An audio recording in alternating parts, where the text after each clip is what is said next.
Welcome everybody back into Nerd Sesh. As always, I'm Carson Breber and alongside me is Logan Camden, and this is a special trade deadline reaction show. Now, we are recording this right at 3 p.m. Eastern when the trade deadline officially ends, so there may still be some deals that break from this point forward, and we will react to those in real time if that does go down. But obviously, a great deal has already gone down, Logan. We talked extensively about the Luka trade and the De'Aaron Fox trade, but in the couple of days since we last talked NBA, we have a number of big trades that have gone down because this really is by far the craziest trade deadline in NBA history. To me, the biggest one that we have seen since the Fox trade was the Golden State Warriors going out and acquiring Jimmy Butler. To do so, they give up Andrew Wiggins, Kyle Anderson, they give up their protected first round pick in this coming year. I believe that's a top 10 protected pick.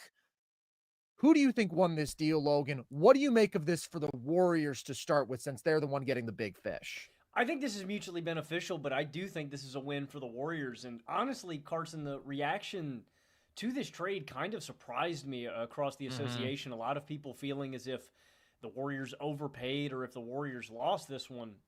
First of all, you had to do something. Carson and I think, have come on here for 3 straight years saying that the Warriors needed to do something at the deadline to make themselves better. But I know people didn't forget about Jimmy, man. Like, look, say what you want about regular season Jimmy Butler, right? He'll coast, he'll bitch, he'll moan, he'll be hurt a little bit. Some games he'll be really engaged, some games he won't. I still believe playoff Jimmy is in there. Now, is playoff Jimmy at the state he's at, is he still a top 10 player? No. Jimmy Butler is not that anymore when we're talking about a playoff stage. But can Jimmy Butler be a top 25 player at this point in his career? Can he be a top 30 kind of NBA player in a playoff run? Certainly, I believe that. And so that's why I think you do this deal 10 times out of 10. And some people, too, are talking about the cap implications and, oh, they gave him $60 million over the next 2 years. Great. You don't give up this kind of capital to go and get a guy and then not re-sign him. So, look, is this the trade that makes the Golden State Warriors the title favorite? No, by no means does it do anything like that, but it makes them more competitive. It finally picks a timeline where you're not going to waste Steph and Draymond, and maybe they still get wasted, right? Maybe there's not a championship at the end of this, but you're giving yourself a much better chance. And I still believe, as inconsistent as regular season Jimmy Butler is, I still think that playoff Jimmy Butler is a frightening beast. And it just gives them some more firepower. So, it sucks giving up Wiggins for sure. But like I said, you do this deal to upgrade and to get better and to at least open that championship window a little bit. It certainly makes them more competitive. And so I view this as a major, major win for the Warriors. You couldn't get the big fish in Kevin Durant, but will you settle for Jimmy Butler? Certainly. I think it's a good deal for the Dubs. I think it's a good deal as well. Do I love it? Do I think it is groundbreaking? No.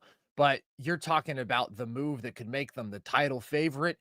Oh, that move doesn't exist. The move that could make them a contender at this stage, that move doesn't exist. They just waited way too long, as I have complained about time and again. But they should have traded their draft picks that became Wiseman and Kuminga and Moody. They should have gone out and gotten Pascal Siakam years ago, or OG Anunoby or Lowry Markkanen, but they didn't go out and get any of those guys. And so this roster has regressed to a point where there is no path to contention. I still think, though, Logan, they had to do something, because I do feel like a lot of people are viewing this through the prism of like, oh, well, this doesn't make the Warriors contenders. Why would you do it? And the reason is the Warriors are not going to blow things up.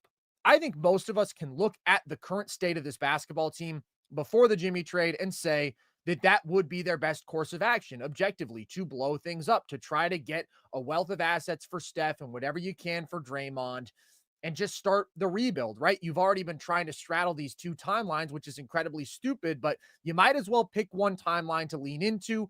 And there isn't all that much upside with this current timeline. However, they're not going to do that. I don't think Steph wants to be traded. And if the greatest player in your franchise history doesn't want to be traded, I just don't think it's something that they're considering. So once you accept that, that the rebuild, the blow up is off the table. Your job as a franchise is to put the best team that you can around Steph Curry because you owe that to him still, even though you have missed so many opportunities.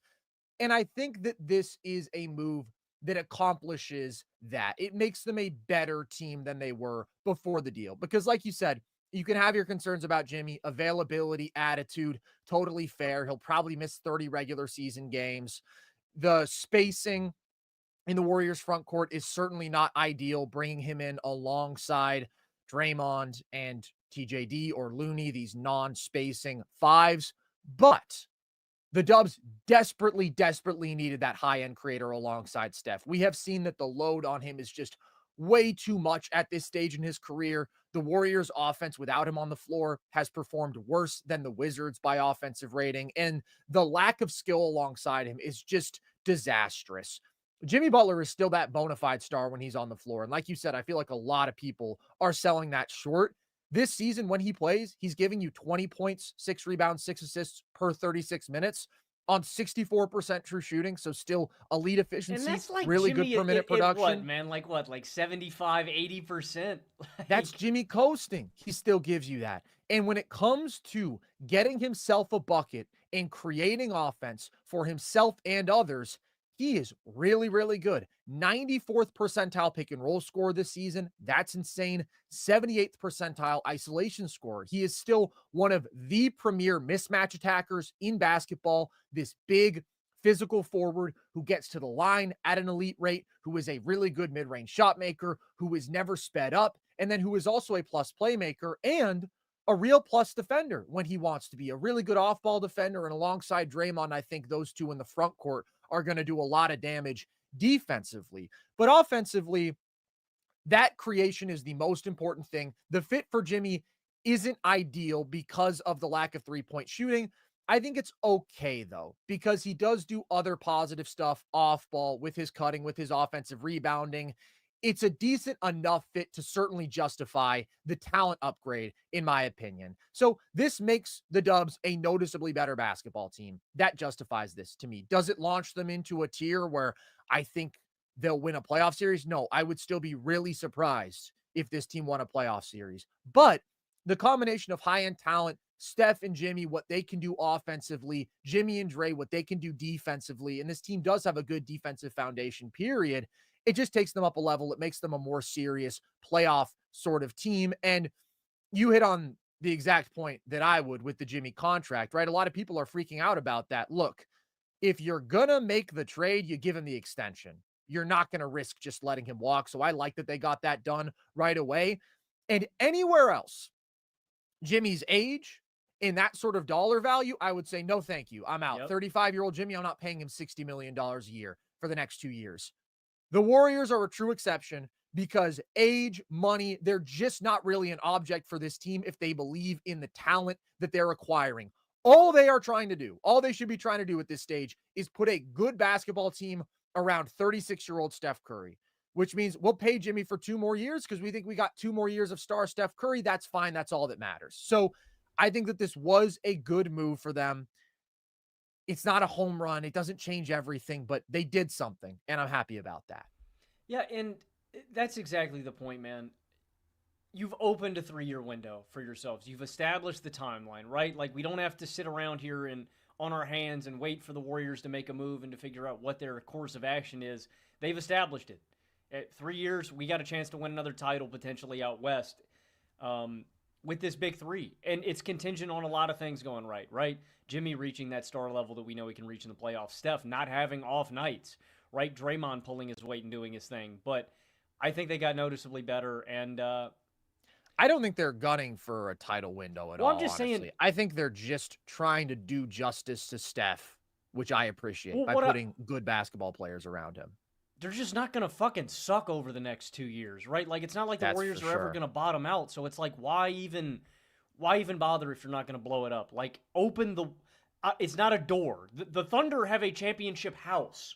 All of their garage, they have a garage door opening for a championship, right? The Warriors have a window. That's why I say it like that. It's not gaping. It's not a massive hole. You know, that's the Thunder, but there's I'm telling you, there's a chance. And I think the most excited thing I am about for this trade, Carson, one, obviously, Steph finally getting some help offensively. Like, Yeah. good Lord, man, the burden on him every single night is so monstrous. But the thing I think I'm most excited for is just the mental agony that Warriors opponents are going to have to go through dealing with Jimmy Butler and Draymond Green on a nightly basis. Like, those guys Annoying have to as be two of the duo. biggest, like, nuisances on the Oh yeah. planet. Um, God bless Steve Kerr. I wish nothing but good things for the Warriors locker room. I think that's an interesting dynamic too. But um, I'm just glad they did something, man. I mean, I said it on our last show with Hoop Venue. Shout out Tyler.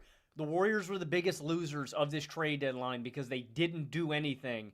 Now I don't look at them as Yeah. just a flat out loser. They're not the big winner of this deadline, but they're certainly not the loser of the deadline.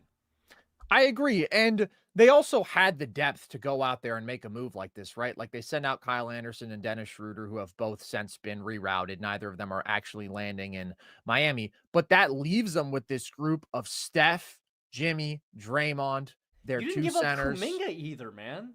Didn't give up Kuminga, which I'm happy with just because I do think Jimmy has his flaws as an asset. Like, I have been pretty consistent about the fact that they should be willing to move Kuminga for the right deal, but they didn't have to. And I think that we saw that Jimmy's value really did depreciate with a lot of the concerns that teams have about him and his antics. And so it did get to a very reasonable price for the Warriors. But like, you're still left now with the three really high level players, and then you have a decent big duo, and you have a solid group of guards and wings left with Moody. Pods has been playing better. Kuminga, GP2, Buddy Hield. Like, depth was certainly never a concern with this team. It always made sense for them to try to compile some of those guys to get that one bigger fish. And they did it. I like it. I'm excited to see what's next for this Warriors team.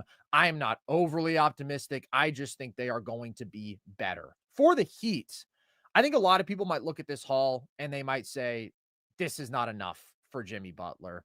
I actually like it for them. And the reason I like it for them is I've been quite encouraged by what we've seen from a lot of their young pieces this year. Coming into this year, I was very annoyed with the state of the Heat. And my thinking had been you either had to make the splashy move a year ago or you had to just blow this thing up because clearly you are just going to continue to tread water as a mediocre basketball team. And right now, that's what they are. They're 25 and 24, but they're a young, mediocre basketball team now that they're off of Jimmy. Wiggins is a really good basketball player. I'm seeing some people act as though he and Jimmy are remotely on the same level, and they're just not, right? There's still just a massive gap in terms of shot creation and playmaking. Jimmy is a top 30 guy when he's healthy and on the floor. I do still believe that. But Wiggins is only making $28 million a year. He's more aligned with your timeline in terms of age. He's a good two-way guy. He'll play his role. He'll play hard. He's had a really good season. And you're getting back a mid first rounder this year is what it'll end up being from the Warriors, which I'm not upset about parting if I'm the Warriors. I'm good with that to add a talent like Jimmy. But for the Heat, I mean, you've drafted pretty well in terms of the mid first round, right? You got yourself Khalil Ware and you got yourself Jaime Jaquez, who isn't having the best second year, but solid pick. You got yourself Nikola Jovic in the late first round, who I think is a really nice young player. You got yourself Tyler Hero with the 13th pick. So if I'm the Heat, I value that as another opportunity to add young talent. And like I said, it's just been the blossoming of so many of these young guys. Hero reaching a level offensively that I didn't think he could. Jovic is a guy who I liked and was excited about coming into the year, but you see his size, his shooting, his playmaking, his defense. He's absolutely a guy that I want on my team. And Khalil Ware has just been the revelation, Logan. We both liked him in the draft. He has been the best rookie in basketball when he is on the floor. Massive individual, skilled offensively. So I'm excited about that. I am. And once Bam gets his head out of his ass, like you can play him and Ware together. There's a good amount of talent here. They got a draft pick. Are they a team that is going to be gunning for contention soon? No, not in my opinion. But they got rid of the Jimmy drama and they both got back a guy who helps them stay competitive now and a draft pick. And I feel better about where they are right now than I did coming into the year.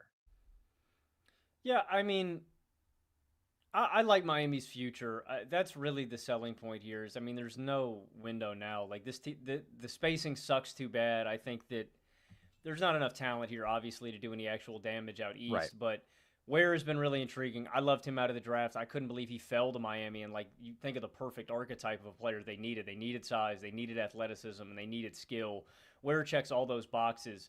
The one thing I will get on Miami for, I think Miami,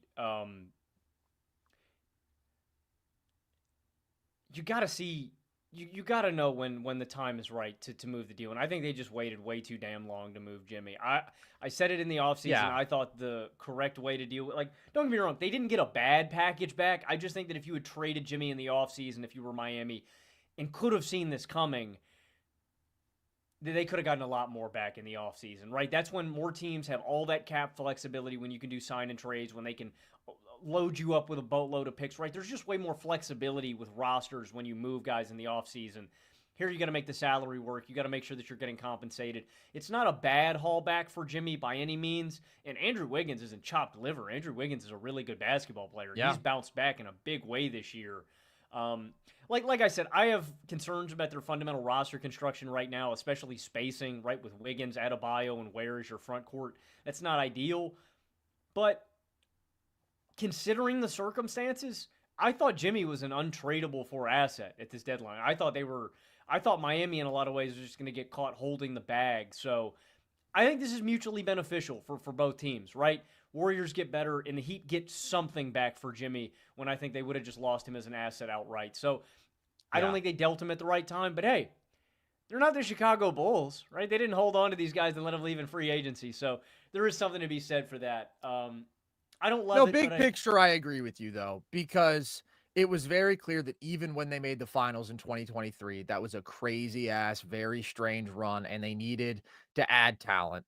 And obviously, they were hoping to get Damian Lillard, and they didn't end up having the offer to make that happen, and then they didn't do anything again this past offseason. The biggest theme of the NBA is that you have to choose a direction, and the Heat had been straddling that line over these last couple years. And you're right, they could have gotten more for Jimmy if they had done this previously. But previously, I was leaning more on the side of go add more high-end talent, right? Be aggressive in that way. Really only this year did I start thinking, okay, now Jimmy seems unhappy. The window is very much closed. You're not going to go get that other high-end guy. Now you start talking about dealing Jimmy. And considering that, I think it's a solid haul that they got back.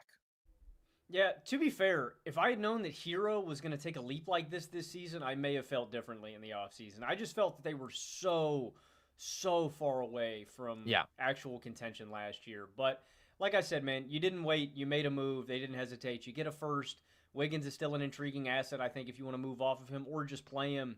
I think it's a win-win. Again, it's not a grand slam for either team, but I'd put this at like a B for both squads. I like the move.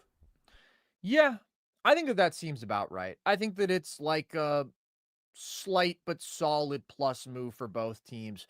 To put into perspective how much better I think this makes the Warriors, this probably takes them from like the 11th or 12th best team in the West to like maybe the 9th best team in the West, right? We're not talking about major movement here. The West is really, really good. I'd put it is. And there are certain matchups that still really scare me for Golden State. It honestly, like, somebody had like 20 boards on the Warriors the other night. I don't know if it anybody who wants it.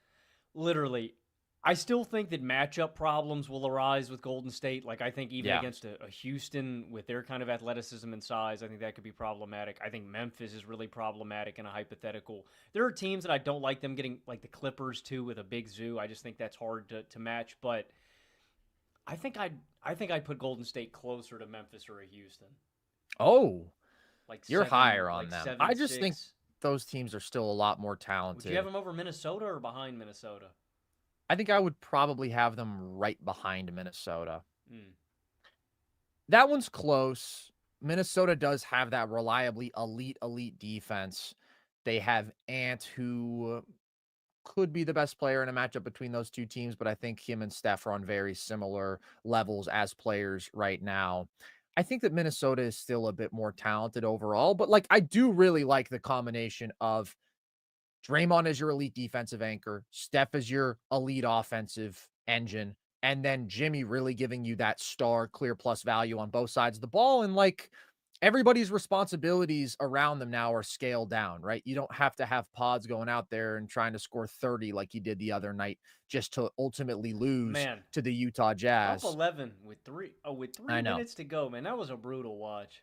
Been that kind of year for the Dubs since the first 15 games. I want to see them go small a lot. With Dre I at the would like to 5. see Draymond at the 5, and then I think that you get just your best personnel combination because Who is it? the Steph, bigs are not Buddy. so good. Who you I think putting? Pods is playing well now. I'd get Pods back out there. Since he came back from injury, he does all of the little winning stuff that he did so well last year, the rebounding, the defensive effort, making good decisions. And now that he can actually shoot and You put score again, Buddy at the 3, Jimmy at the 4, or what are you thinking? no, I would probably go Moody. I just like Moody's combination of being able to knock down shots and defend. Like if we're presuming full health for the team, I think that that is their best 5 for winning: Steph, Pods, Moody, Jimmy, Dre, which is obviously a lineup that has flaws, and their size is going to be a challenge as it has been for the last couple years as they've lost some speed and some really high end skill that used to make it easier for them to compensate for their lack of size. But they got better. And I do think that they have multiple combinations that they can work with going forward. Speaking of size, Logan, you know who went out there and got it? The Los Angeles Lakers. Of course, after the Luka trade, giving up Anthony Davis, they were left with Jackson Hayes as their lone big, a spot that nobody wants to be in. They went out and they got Mark Williams from the Charlotte Hornets, and they paid a pretty penny to do it. They give up Dalton Connect, Cam Reddish, a 2031 unprotected first round pick, and a 2030 pick swap. How do you feel about this for LA?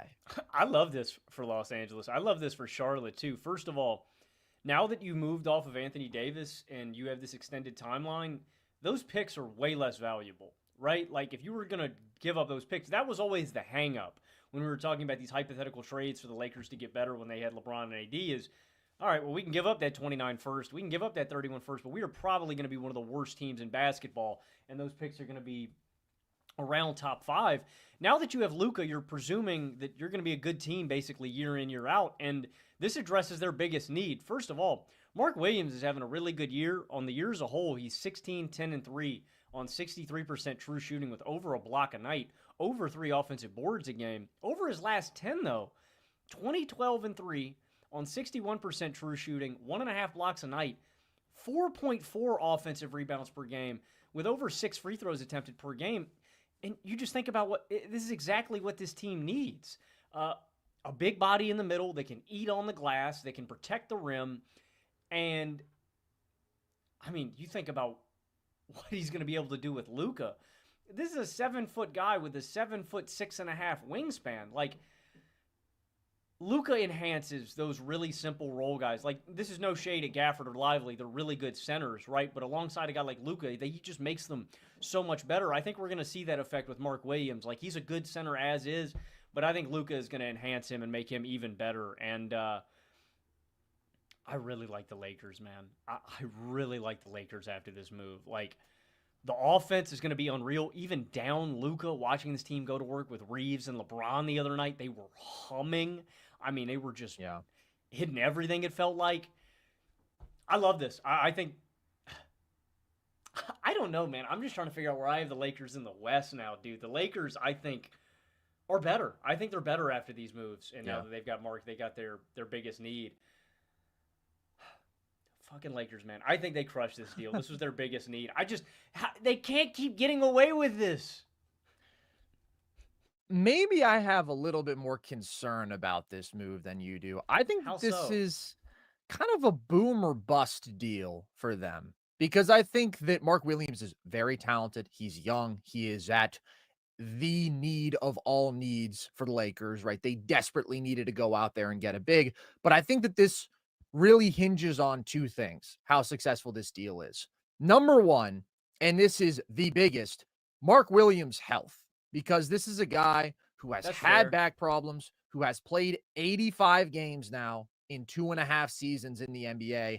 Very concerning. Every year of his career, he has had a major injury at some point.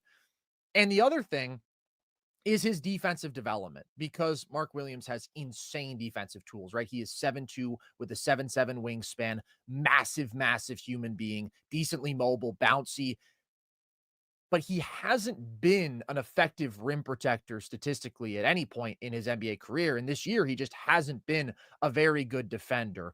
But like I said, they had to go out there and do something. Like, you could not possibly proceed with Jackson Hayes as your lone big.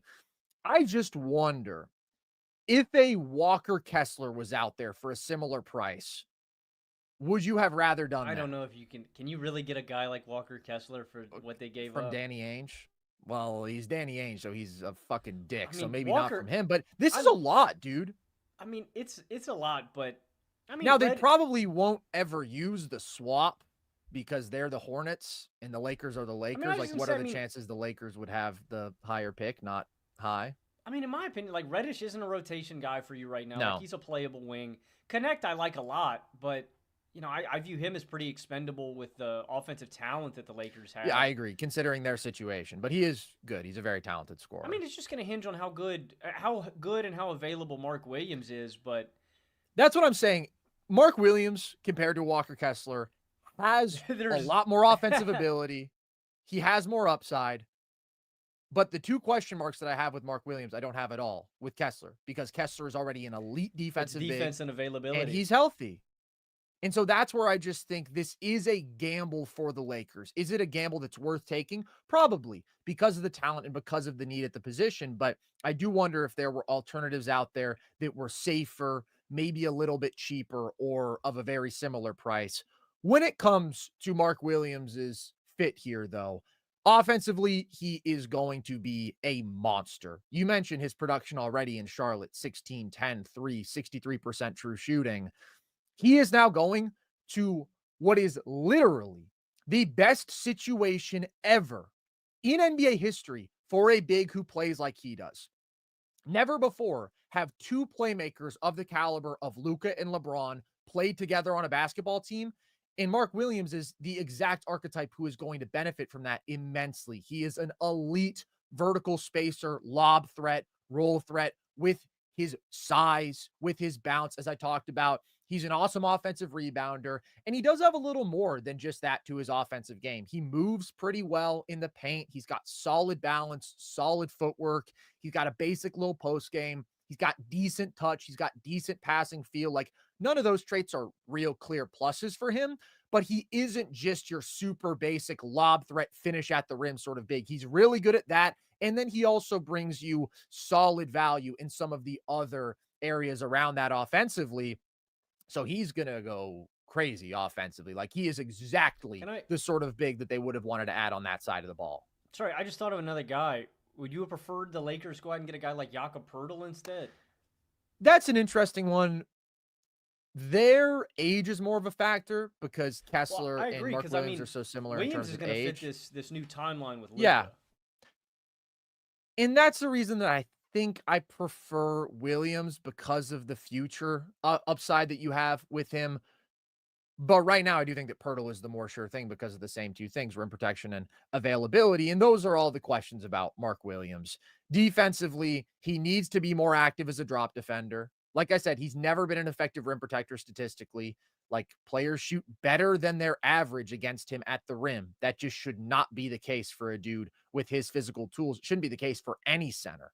Like, even Jokic on an average year doesn't allow that to happen. And he's been getting cooked in space this year. He's been a 5th percentile isolation defender. Quick dudes are just kind of dusting him off the bounce, even though he moves decently well.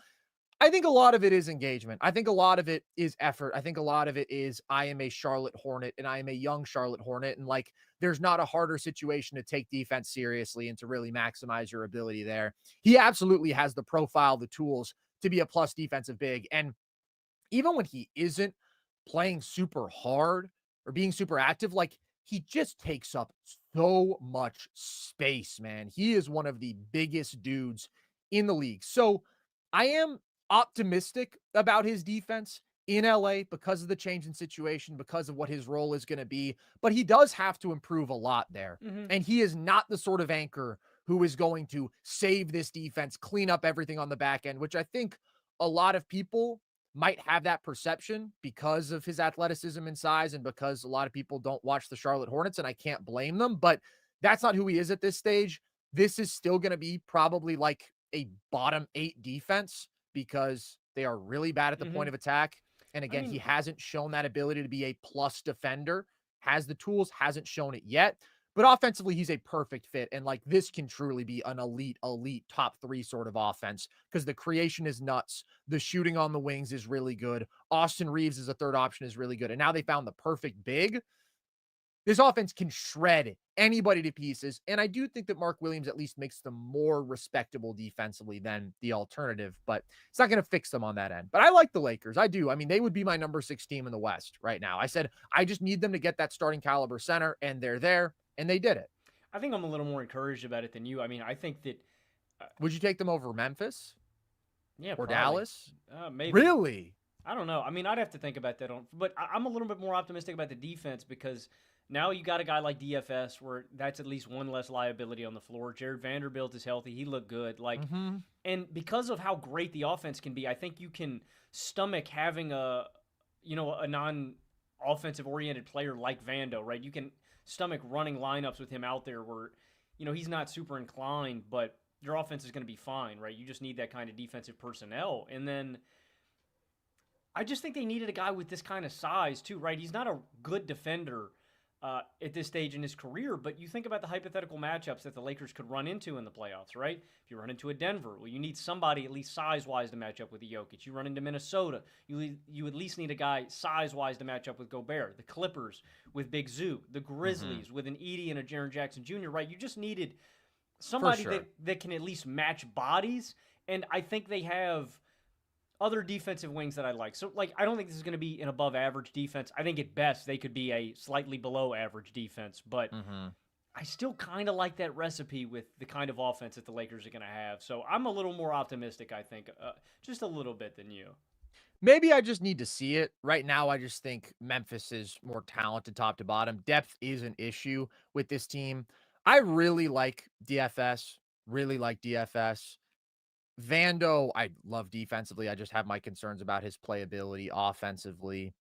But you're right. They do have the flexibility to compromise offense a bit because the pieces around like a Vando are so good. I just think in most lineups, you're going to be playing more bad defenders than good defenders. And the only thing that can sort of cover up for that is like an elite backline defender. And they had Anthony Davis on this team and they were still a bad defense. And I do think that that tells you a lot. But they've been better with DFS on the floor defensively. DFS is just a really good basketball player. And if they don't start him, I'm going to start That's sending just some angry foolish. emails to That's JJ just Redick. foolish. Like that fully changes how I feel about this team. And I love Rui Hachimura. Love the guy. But like he's a bad defender. You do not need more offense in your starting lineup. I think it would be criminal if they continue to start Rui over DFS and play him more. But if you give me a starting 5 of Luca, Reeves, that's insane offense in the backcourt. LeBron, DFS, and Mark Williams, I do like that a lot. Like, I still like this move because they got the center and they got a young, very talented center. I just think there is some risk involved that some people maybe aren't fully acknowledging because it's exciting. The Lakers got a center. The Lakers needed to get a center. For the Hornets, I like this. I like this because you get back Connect, who is that really good scoring guard, can be a piece for you long term. You get a first. You potentially have a swap that you probably won't use, but at least you have the option to. And Mark Williams has only played 85 games for you. Like that's the thing. He has not been a bankable, healthy guy for you to the point where I think you could confidently view him as a foundational piece. And at that point, I like the assets they got back. I like a lot of the moves that the Hornets have made. I mean, we keep talking about this on this show, but timelines. The Hornets have made a lot of moves that are pick oriented, that are getting them draft capital in the future.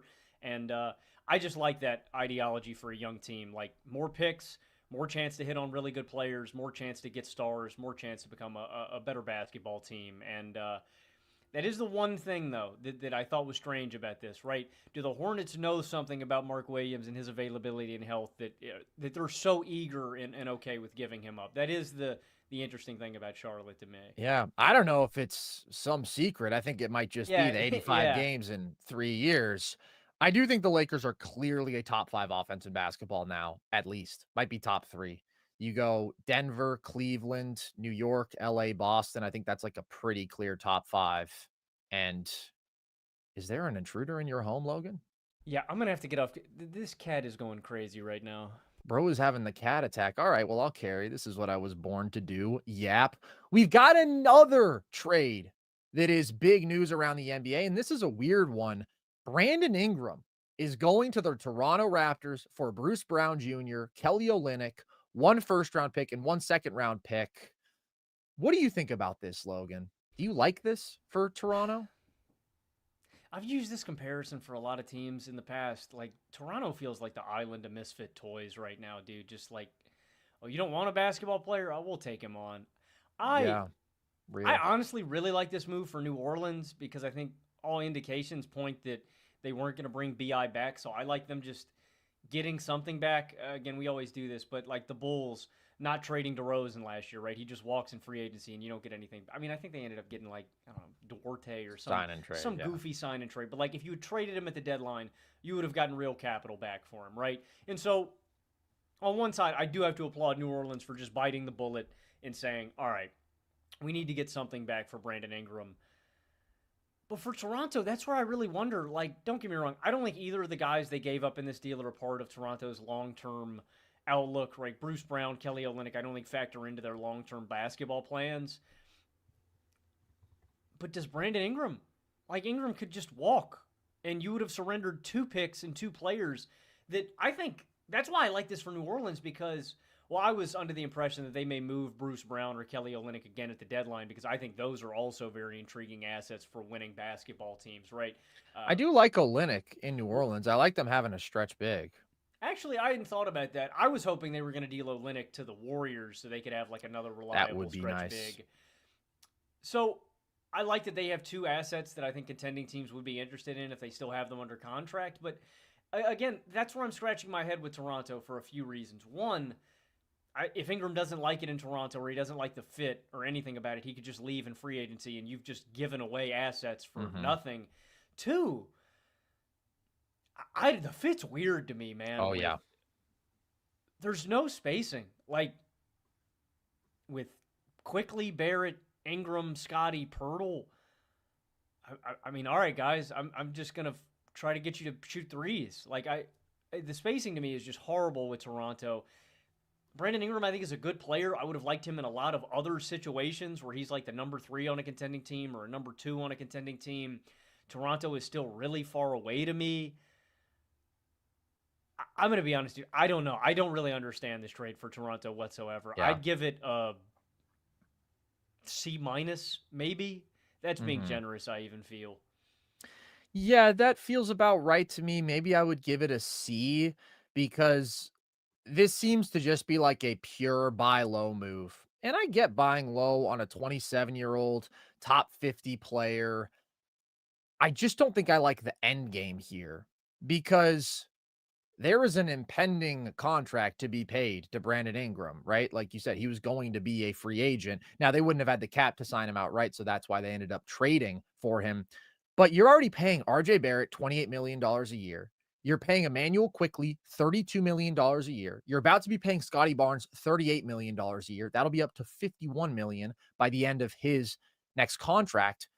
And now you're going to go out there and you're going to pay Brandon Ingram 45, $50 million dollars a Play in, year. baby. We're locking up the play in.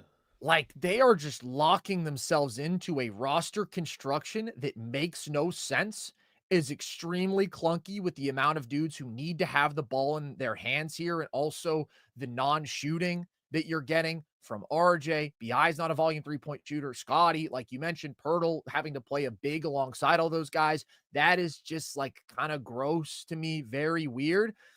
And it's just not that talented a group. Like I get RJ's having a better statistical season. He's still not a core building block to me. IQ, I know you love him, Logan. Hasn't been healthy this year.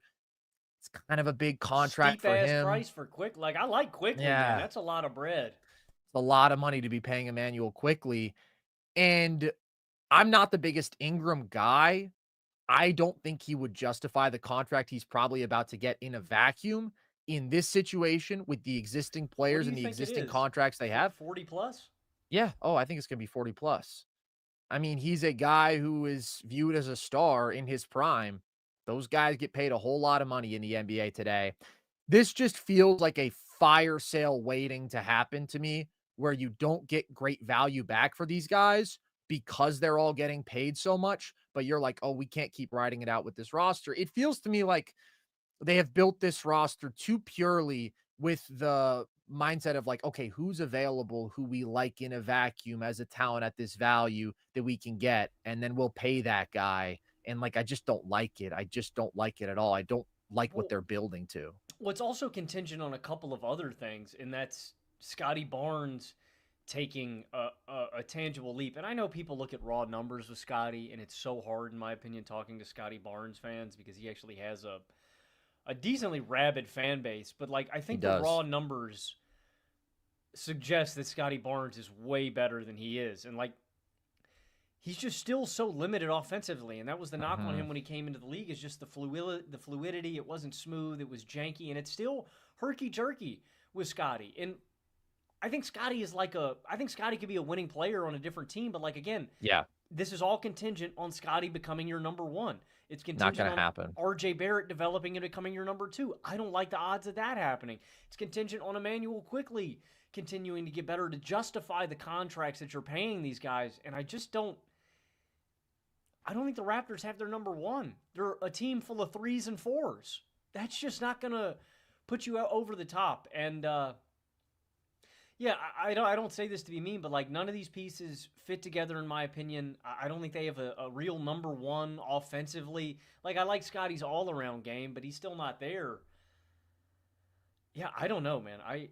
I just don't like where Toronto's at right now. And like you said, dude, just 2 years from now we just end up dealing everybody again at the deadline. I don't really know what they're building in there, man. Yeah, I probably would have preferred to keep my flexibility, try to find the high end talent who's a better fit. And I don't think that Brandon Well, and Ingram also is that Ingram guy. takes the ball out of Scotty's He hands. does. Brandon Takes takes the the ball ball out out of of RJ's hands, out of IQ's everybody's hands. hands. And I think That's it's the a thing. Like all of these dudes just sort of step on each other in weird ways that I don't like. And offense is just ugly for this team, man. They're 29th in threes made. They're 21st in 3-point percentage, 24th in offensive rating. BI's a good offensive player, but this is not the situation in which he is built to thrive because he's really not a good off ball player and going to be asked to play without the ball in his hands a decent bit here. For the Pelicans, I like this purely because you got something out of Brandon Ingram and you were obviously going to let him walk. Now, I think that the Pelicans are probably deeply depressed about the current state of affairs for them and how this season has gone because it has been a nightmare. But it's been clear for a couple years that the BI and Zion fit is not good. And we've talked about wanting to see them build a group around Zion when he's healthy. And maybe you can't even believe in that, but that their best configuration with healthy Zion is the really high level 3-and-D wings around him and like that one high level playmaking guard. If you could find that guy, and Brandon Ingram just doesn't really fit anywhere into that vision. So he was going to go.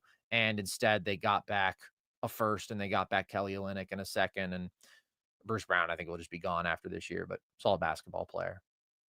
yeah, I mean it just sucks that if I'm the Pelicans, I'm moving on to the future. I'm acting as if Zion Williamson doesn't exist.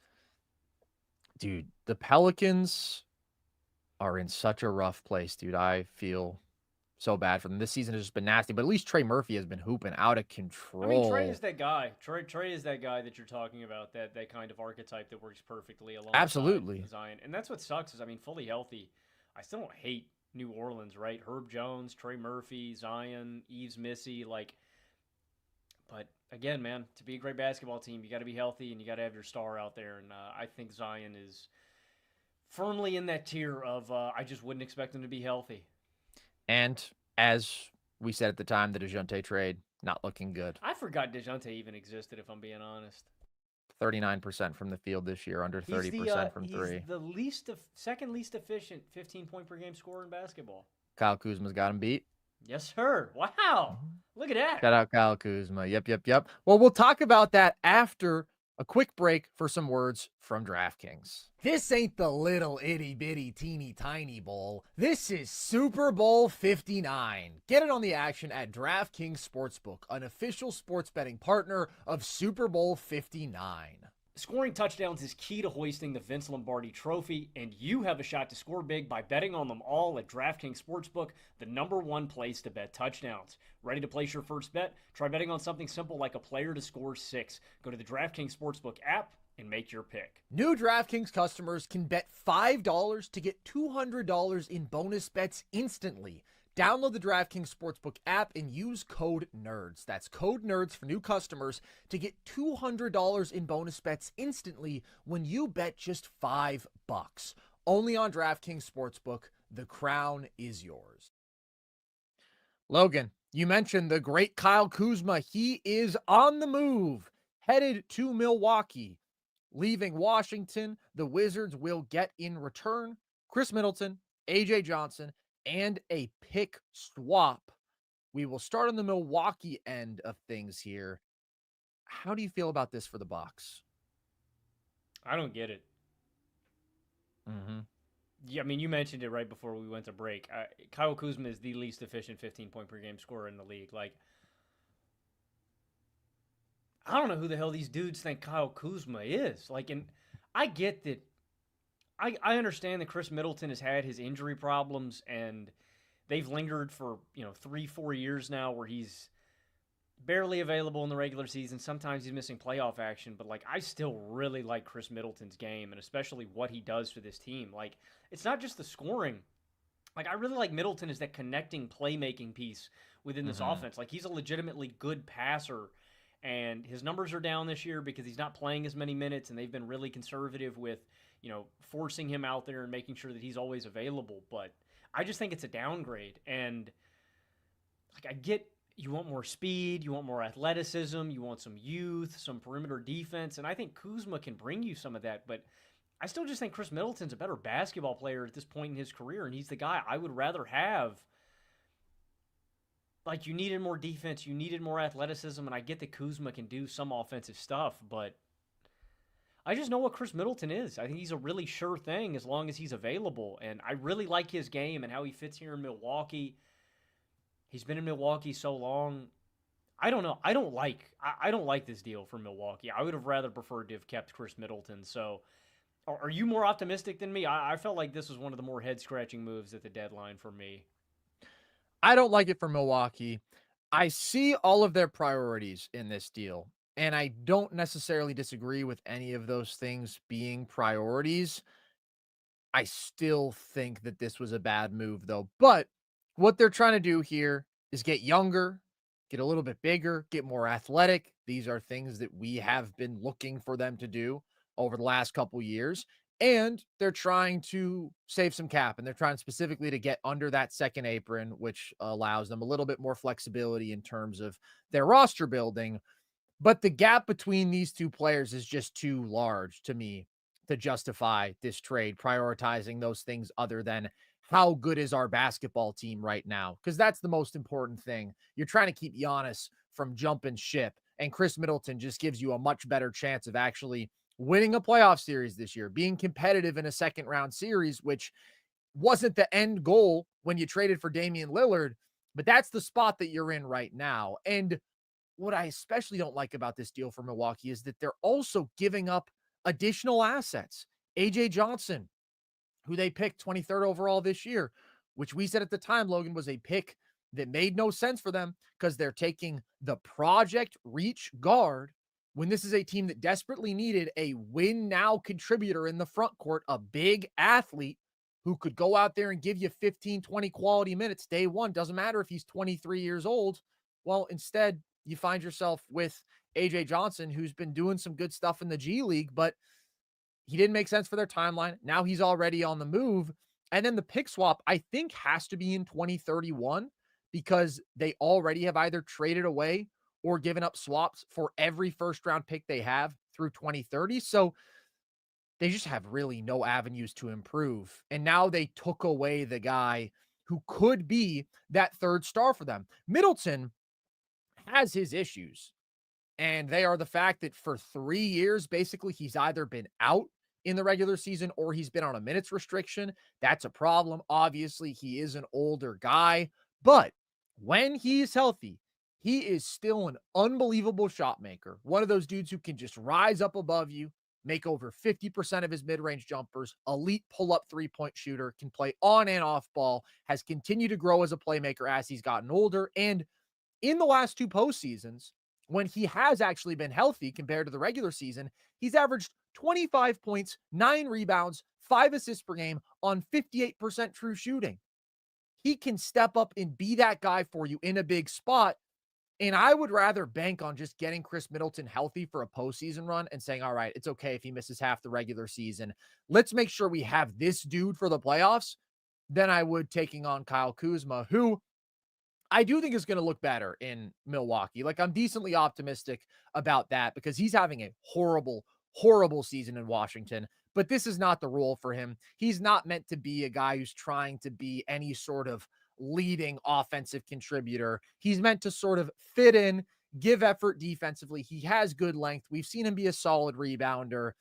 And then he just has to make a decent clip of his spot up jumpers, which this year he hasn't done at all. He's been a 7th percentile spot up player. He's shooting 28% from three. It's been horrible from the line. He is shooting 60% from the line as well. His jumper has been disastrous. So that has to improve. He has to get back to like that 33%, 34% from deep baseline that he set, which still isn't good.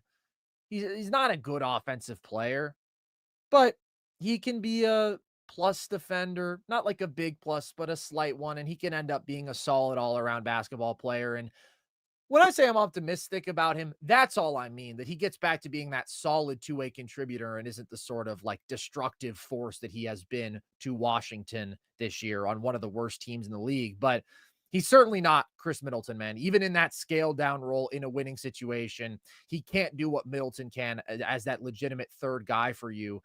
And the cap benefits that they get out of that, they just aren't that great. Like, now they have their mid-level exception again, being under the second apron. Okay, so that's like a solid role player if you hit on it. They have a little more trade flexibility in terms of the contracts that they can take back. And like, part of the vision of this, I think, is that they'll have some actual cap after next season for 2026 offseason. And Dame is going to be 36 at that point, man. And they have no assets left. Like I said, I don't think they have a first round of their own through 2031. So like, that's what you're doing all this for. You're actively and willingly getting worse so you can maybe get better down the line, but you really don't have the pieces to get better. And you're just going to bank on Giannis waiting around for another year and a half of you sucking. I don't know. If I were Giannis, I'd be out. Like, I really would. I think Milwaukee has just done him a complete disservice these last couple years. Go back to the draft and look at it through that lens. Instead of looking at it as A.J. Johnson as an asset, think about how we would have felt about it on draft night if they traded Khris Middleton in their first-round pick to get Kuzma. Right? Kuzma had a better year last year, but it's still puzzling because Middleton, again, is coming off of a 25-point-per-game series this year in these playoffs, right? Like, yeah, I don't know, man. I don't really know what the Bucks are doing. I mean, they also get 2 more pieces in this, but like, they're meaningless. They get Jericho Sims and like Patrick Baldwin Jr. Sweet. Yeah. We got young, bad front court players, right? Yeah. Like,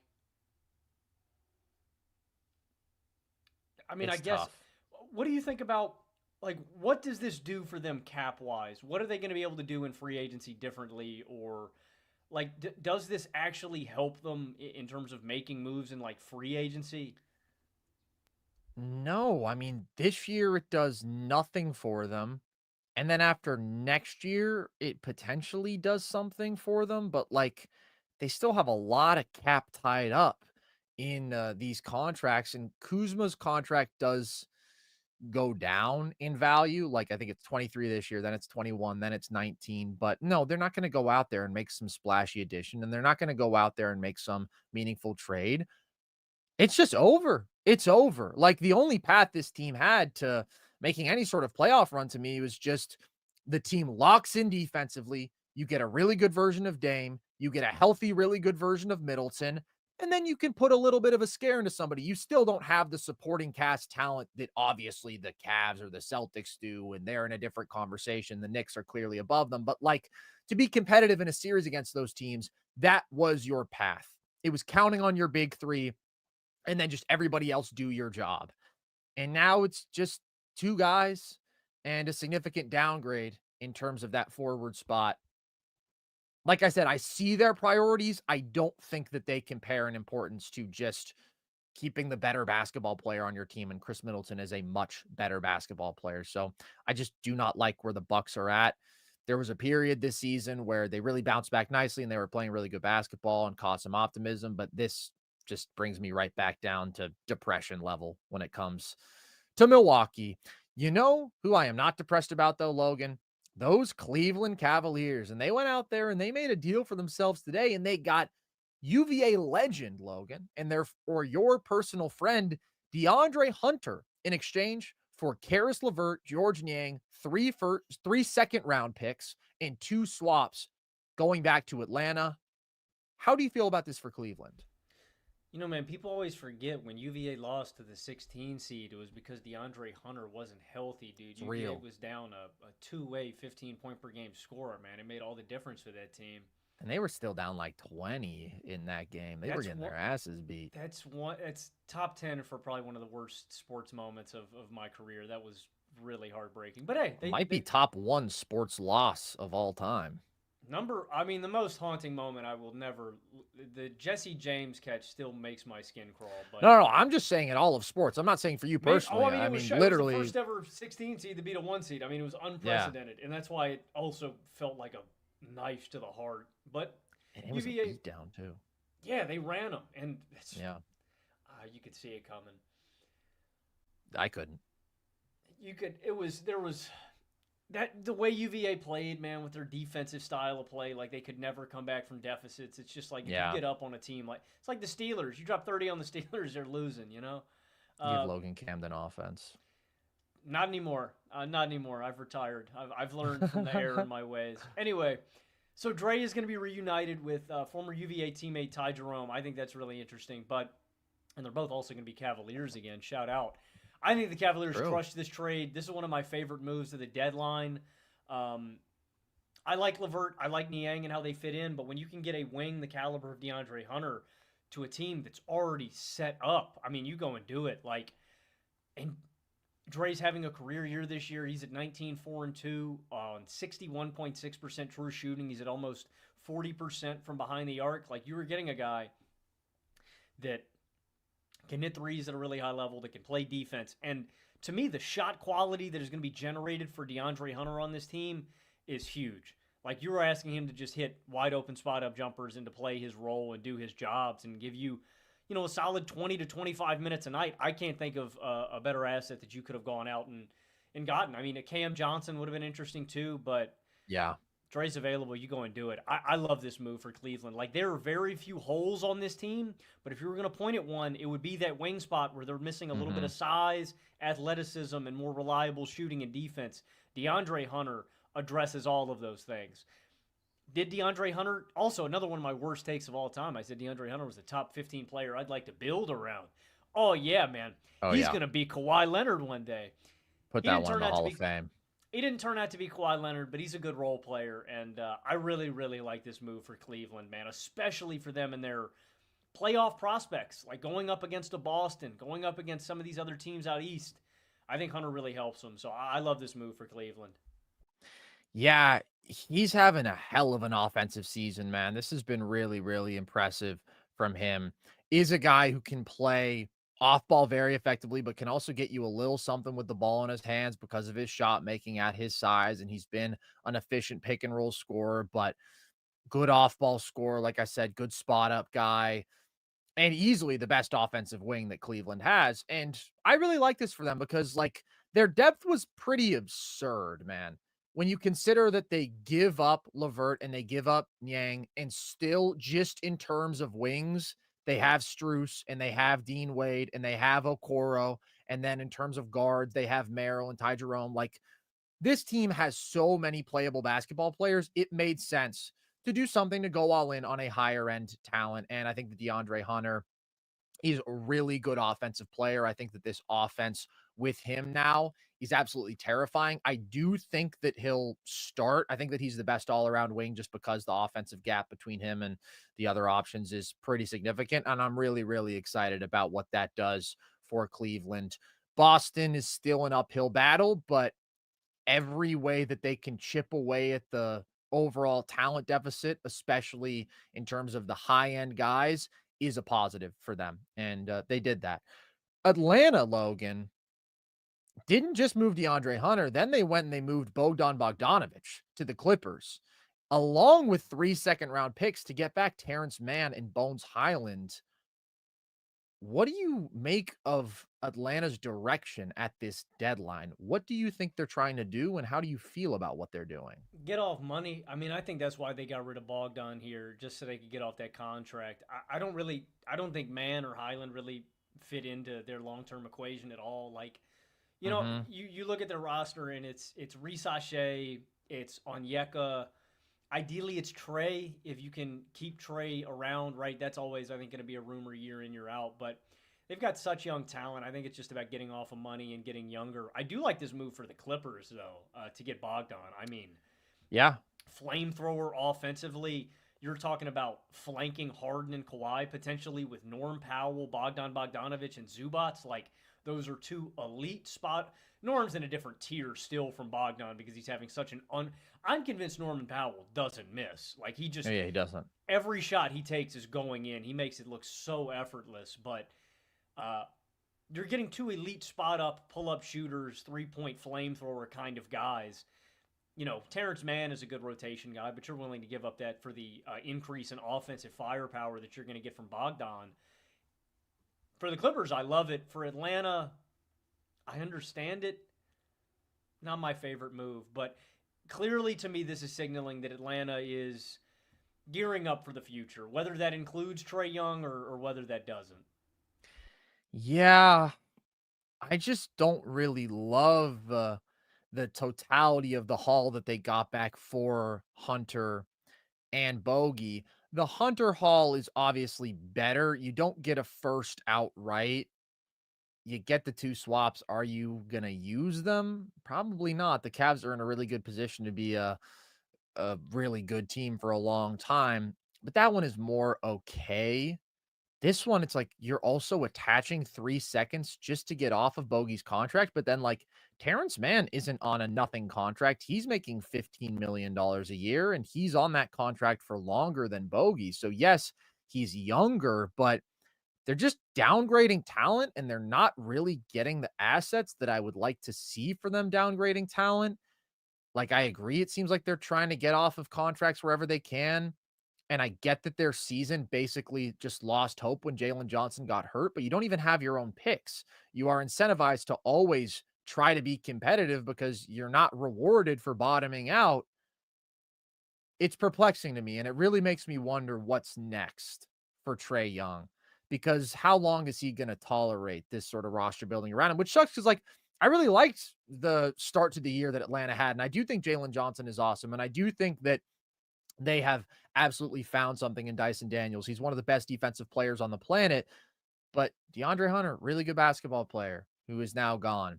Bogey was not having a good season, but is a really good offensive player, and they didn't get back what I would have liked them to for him. I don't feel good about it.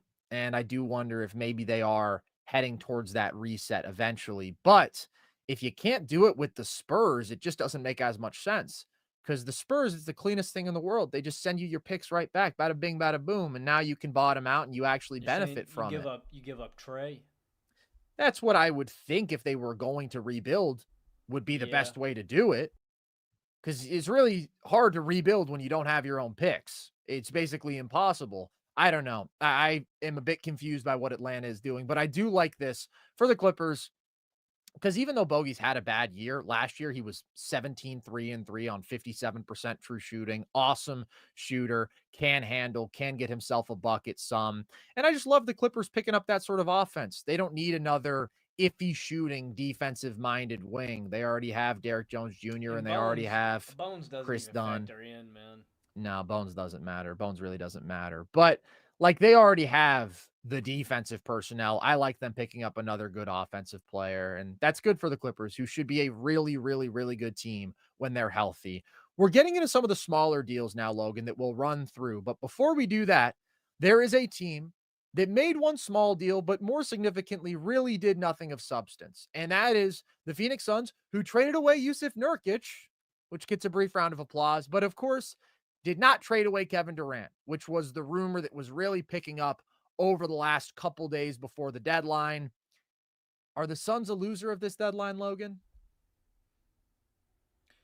They're certainly not a winner. I Yeah. mean, the Nurkic deal to me is like addition by subtraction just because he's not going to be there anymore. So Hallelujah. I guess props, guys. The KD trade has to happen. It it's a need for Phoenix, and whether that's this coming off season, because I get it, you have KD under contract for another year. If you didn't get the deal that you wanted at the deadline, don't impulse trade. Right? If you didn't get exactly what you wanted, it's still Kevin Durant. I know he's old. He's on a big ass contract. You've got him under contract for another year. Hold patiently, wait. KD's got to get dealt either this offseason or at next year's deadline because this we've said it a million times on the show. The Suns do not have any future after this. After KD is gone, it's done. They put all Ishbia and the Suns, they put all their chips in on Chris Paul, on D-Book, on KD, on Aiden in that one run, and it didn't materialize. And they're just so far away. Their 3 stars are getting way too much money. They do not complement one another. And that's what I would say is if you could trade Bradley Beal, that's obviously the move that you would make. But Yeah. one, nobody wants Bradley Beal because he's not as good as he once was. That contract is an albatross, and he has a no trade clause. So he can just tell you, I don't really want to go. So you got to move KD to me because you gave up Bridges, you gave up all those first round picks. You have no future after this. And you're not going to be competitive with this current crop. So you have to get whatever you can get back for Kevin Durant because if you don't, you just gave up all of those assets, your entire future for nothing, for literally nothing. So, yeah, I think they're probably a loser of this deadline because they didn't make any meaningful moves to try to get better this season and they didn't move to their new timeline. It sucks, man, because when you look into your crystal ball for what the future of the Suns hold, it's probably them losing KD. It's probably them also trading away Devin Booker because Ishbia screwed this up so much, man. He went all in on a timeline and a team that didn't work, and unfortunately, you're going to have to pay the piper, and it's coming for Phoenix. Yeah, I can't necessarily say that they were a loser because the blow up didn't have to happen at this deadline if the right deals weren't there. Like, I don't know who necessarily at this deadline was going to put forward that awesome package for Kevin Durant, but it has to happen this offseason because this team is not good at all. And we've seen enough of them now to know that that is true. And they don't have the avenues to improve. They don't have the assets. They got Nick Richards. That's an improvement in terms of their big play that has just been catastrophic. But Tyus Jones was not a good move for them, right? Bradley Beal, at that point, their hands were basically tied because CP had already regressed as an asset, but obviously he has not been nearly the fit or the player that they wanted him to be. And like a lot of this stuff has been pretty obvious. They just were desperate. They were trying to cling on to a window that had closed after Chris Paul had regressed. And this is the spot that they have now put themselves in. So Kevin Durant has to be moved this offseason, in my opinion. Devin Booker, I would move to the Houston Rockets. It just makes too much sense for Houston. Can I ask you And something? like we were just talking about with Trey and the Spurs, then you get your picks back and you can actually rebuild. Yes, please ask away. Could you get a man out of that deal? For Book, I'm not doing it. I don't think I'd do it either, but Nah. But you can get Jalen Green and you can get 3 firsts. And I think that that's a pretty good return. and again, that's what with a lot of these deals, sometimes you got to swallow your pride. Like, you just don't have the leverage. The Pelicans did not have the leverage over Ingram. The Heat did not have leverage over Jimmy. And the Suns, I feel the same way about with KD and Book. It's like you just, beggars can't be choosers, man. And you've painted yourself into a corner. It is so funny how much power Bradley Beal has to just torpedo Yeah, man. their situation. Like, it would be really hard to find a landing spot for him already with his contract and his regression, but the fact that he just gets to say, "No, thank you, I won't go there," it's impossible. It's impossible to move Bradley Beal. He is one of the worst assets in the league right now when you consider that fact as well. And now we're seeing reporting from Ramona Shelburne that there's a toxic environment in the locker room. Doesn't surprise me, man. I'd hate to be a Phoenix Sun. I think that they are in one of the worst spots in basketball. I do like the Nurk trade, though. Why not? They get Cody Martin, they get Micic, they get a second rounder. I'd just be done with Nurk. Who cares? Yeah, it really doesn't do anything. It's kind of a shrug your shoulders move. Logan, Nico Harrison, who, of course, had his magnum opus with the Luka Doncic trade, was not done yet. This happened a couple days ago, but the Mavs traded Quentin Grimes and a second round pick for Caleb Martin, brother of Cody, of course. How do you feel about that for Dallas? Yeah. Mm, Yeah. real. Yeah. Shout out Nico. Guy, I don't think the guy knows basketball, man. I don't really get that one. I was ecstatic for the Mavs when they acquired Quentin Grimes. I thought that Grimes was kind of underrated, buried on that bench some games for the Knicks. Like, could step in, give you a really valuable role. Like, uh, honestly, really similar to what Josh Green did for the Mavericks, right? I thought he could step in immediately and fill in that role, and it's a valuable one. Athletic, junkyard dog kind of wing, going to do the dirty work for you, going to play defense, going to rebound, and he's going to shoot. And he's got a little bit of juice off the dribble. Not a ton, but he's got a little bit of juice. I really liked Quentin Grimes in this situation, and honestly, I think it's a straight downgrade. I don't get it. Like, did Nico Harrison just watch him play against the Celtics? Like, you watch one series and we're like, yo, this guy, let me tell you, man, this guy could do this every single series. Like, I don't know, man. I think Quentin Grimes is a better basketball player than him. I think he's a better shooter than him. I think that, to me, is more valuable Yeah. because they're very similar players, right? These are athletic junkyard dog guys. They're connectors. The difference to me between them as players is purely the jump shot. Just give me the guy who's a better shooter and the guy who's younger. Like, Yeah. first the Luka trade and then this, man. I think the guy's clueless. I think this is a downgrade for me for Dallas. And again, actually, more importantly, I'm burying the lead here. When you have made this move for Anthony Davis and you have compromised your spacing and offense, I think it is all the more vitally important to hold on to those good shooters. And so I just think you're making one of your biggest issues on your team, you're making it even more problematic by making this move. So I wasn't a big fan of this move for Dallas. I don't like this. I can see the reasoning, though, and it is that Caleb Martin is under control on a really good value contract through 2027. He's making between $8 and $9 million a year, and then he'll have a player option for a very similar total in 2028. Whereas Grimes is going to be a free agent this offseason, and maybe some schmuck out there is going to pay him. I don't know. I don't think he's getting more than like 15 million, which to me is not a bad price tag for Quentin Grimes. And I would be willing to pay that because he is younger and I do think he's better right now. But I think that's the reason that he did it, to try to get a player of similar value at less of a cost. I still would have rather held on to the younger, better player without having to give up the second round pick on top of that. I do think that these guys are similar in a lot of ways, but they also have their differences. I do think that Grimes is a better shooter. I do think that Caleb Martin is going to bring you more on the offensive glass. He's a guy who can play a little bigger than his size, but I also think that Grimes is, to me, just the better pure combination of 3 and D.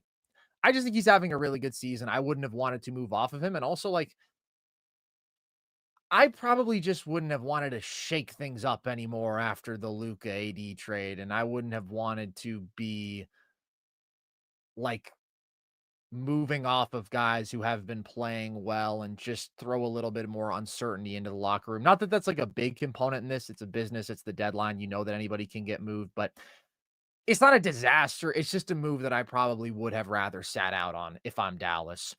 Okay, Dennis Schroeder is going to Detroit, Logan. I don't think that we even have the details of the return on this. He's just Well, bouncing no, around I like think crazy. I think in Is the he not now? no, in the original trade, I was just gonna say for the Warriors Heat trade, I don't think this is a separate deal. I just think they've changed it to send him to Detroit Mm, instead of Utah. So I don't know what gotcha. Utah is getting back for Schroeder, but I think they're just moving him to Detroit as a part of the deal. I like this for Detroit. I mean, Detroit again just needs good basketball players. Like if you can Yeah, add a good role player, which is what Dennis Schroeder is at this point in his career, you go ahead and get that guy. I mean, especially with the Jaden Ivey injury, like exactly. he alleviates a lot of that pressure. Is being that secondary ball handler for Cade, where Cade doesn't have to, he doesn't have to strap cinder blocks to his back and carry the entire team. Schroeder can take some for himself. So, I mean, to me, this is just like a no risk kind of move for Detroit. You're just getting another good basketball player, and for a team that is in that state, you'll take that. Like they're just trying to get into the Totally. play in, get into the playoffs, win a game, Exactly. push in a series, and I think it helps them do that. Exactly. I like it a lot. I mean, I'm presuming that they gave up nothing of significance here, but with Jaden Ivey out, you just need another ball handler. You need another creator who can do some stuff for that bench unit. And I think that this is a win. They're just trying to be as good of a basketball team as they can right now. Schroeder's contract is up. I highly doubt they re-sign him. I think he's just a rental, but he's a good player. He had a really bad stretch for the Warriors, which is a bummer because I was excited about that addition because he had played so well in Brooklyn and then he was bad for the Dubs. But I think he's a lot better than he showed. The Kings, Logan, have added Jonas Valanciunas. They now have what some are calling the greatest duo of Lithuanian bigs in NBA history with Domas and Valanciunas together. They gave up to make this happen City Sissoko and 2 second-round picks. How do you feel about this? This doesn't really do a whole lot for me.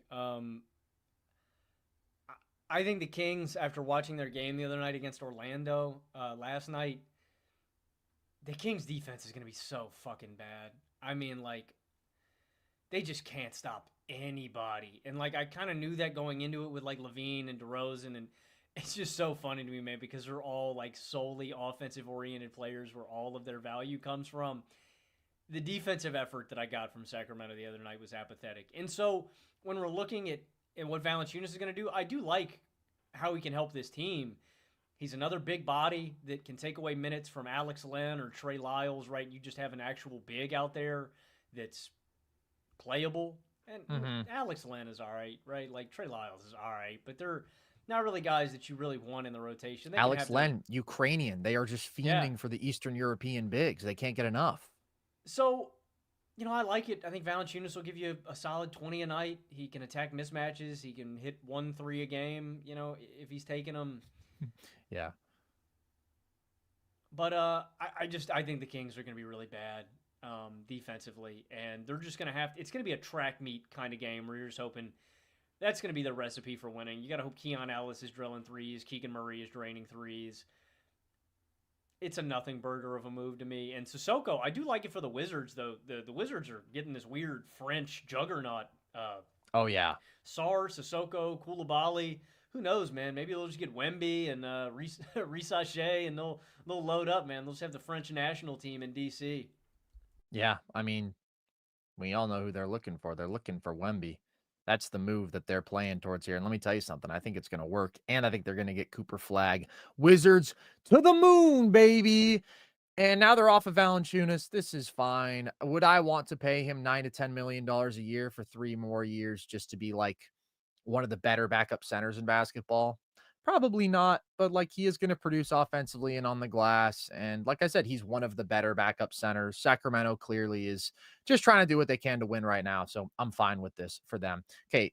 Last move that I think is worth discussion, or actually, maybe there's a couple more because the Grizzlies are trading Marcus Smart and a 2025 first rounder to the Wizards in a Yep. multi-team trade that sends 2 second round picks to Memphis. This is from Shams.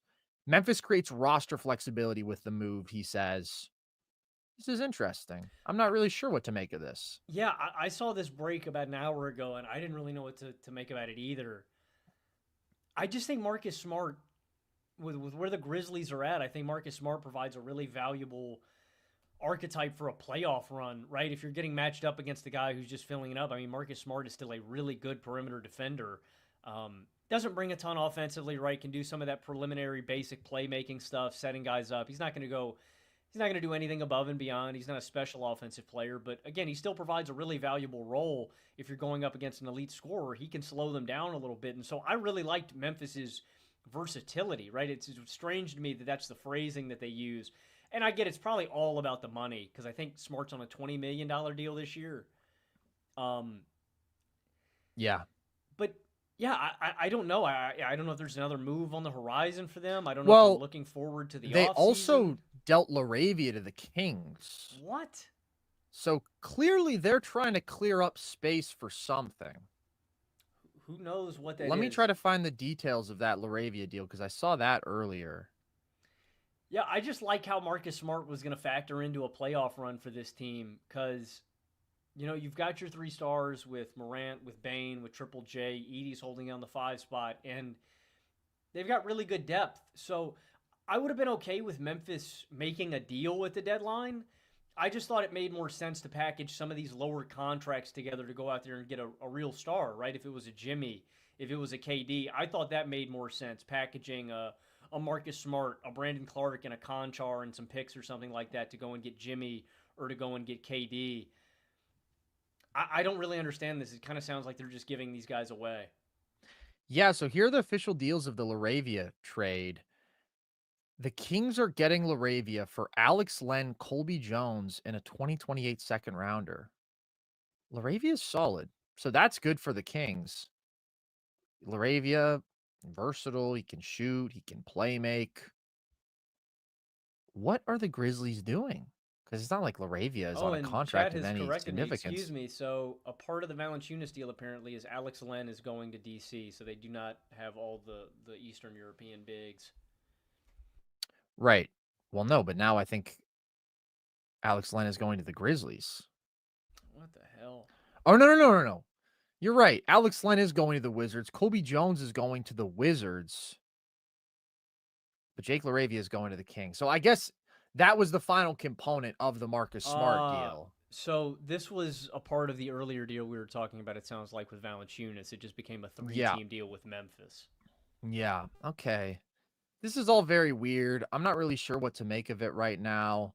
But apparently the Grizzlies have 2 open roster spots now. And I think they cleared over 20 million in cap in total. So something's coming from that.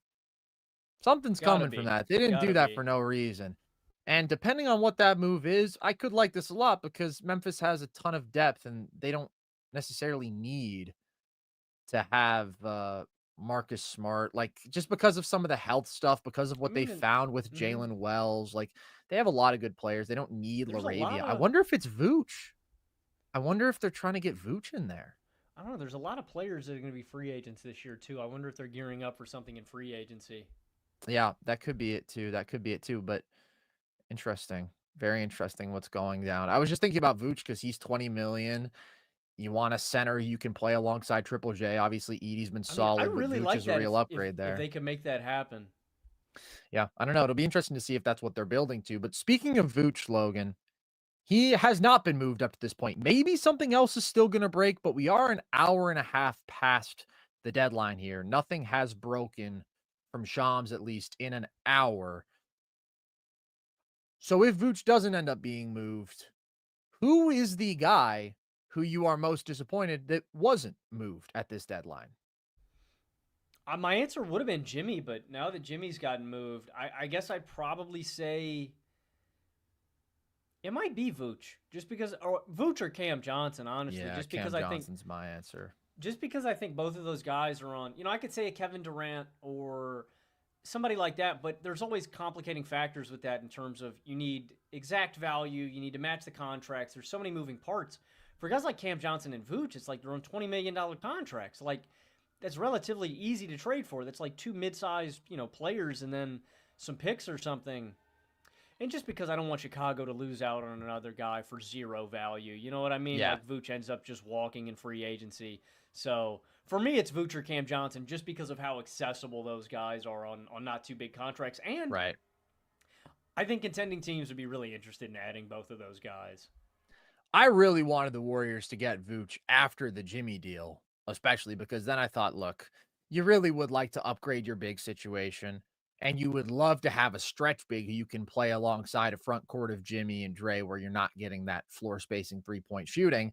And that's a really good defensive duo, Jimmy and Dre, that can cover up for some of Vooch's limitations defensively, of which there are many. Like, I thought that would not just be a talent upgrade at a major position of need, it would also be a really good fit in tandem with the Jimmy deal, and it doesn't look like that's going to happen, which is a bummer because I mean Vooch is only making 20 million. Like I don't know that he would draw a single first round pick. He did seem like a pretty appetizing candidate to me, just considering those factors and also the fact that he's having such a great offensive season. But it's definitely Cam Johnson to me. I've been banging the drum for a while for the Thunder to go out there and get Cam Johnson. Exactly what they needed, bringing elite spot up shooting, size, reasonable age, reasonable contract. They have more assets than they know what to do with. And to me, this could easily be the difference between them winning the title and not winning it this year. If they just don't have enough juice alongside Shea, if spot up shooters are not knocking down their shots, well, that's how you lose a series to Boston, no matter how great your defense is and no matter how great Shea is. If you have a Cam Johnson who can give you 16 to 20 points a night on 42% from three on high volume and be a solid contributor defensively while he's just making $20 million, you do that. You do that every time if you're OKC, if I were in that position. And also, like, there are other suitors who he could have made sense for. They are just the team that had the assets, they had the need. And I'm disappointed that they didn't make that happen. Yeah, as am I. Hopefully it doesn't come back to bite him on the ass, but the role players have been playing really well, so I also get that side of it. Like, I know, but the Wiggins, Jang, Kenny Williams, 2 first deals I right liked it. I there makes liked it, man. so I much was with you. sense. I was with you. Makes so much sense, and you have more firsts than you know what to do with and than you could ever use in a lifetime. That's frustrating, man. That's frustrating. But Chet's coming back. Whoo-wee! Chet's coming back, I think Saturday, they said. So the OKC Thunder with Shea dropping 50 every other game. Very, very fun. All right, last deal, Logan. DeLon Wright is going to the New York Knicks along with some cash for Jericho Sims heading back to Milwaukee. Grade it. League defining. League defining, bro. Franchise altering. You know, I actually do like this for the Knicks. DeLon Wright has had a brutal season. He's been really, really bad. But he's better than Jericho Sims, who sucks. DeLon Wright at least has played good basketball before. Jericho Sims has not. And potentially he could be another playable guard for them in a playoff series. He has to play better than he has, but he has the defensive tools. When he can knock down a shot, he's got decent playmaking feel. Like, DeLon Wright is a solid do-it-all guard. Usually, he hasn't been good this year, but I'll take that if I'm New York because we've talked about all year the bench. Like, in a playoff series, it's Deuce, it's Mitch, and like I don't want to go It's more than Ariel. 7 deep in my rotation. It's Ariel Hukporty. Yeah. I'd rather not play Huck Porty. I'd rather not play Precious.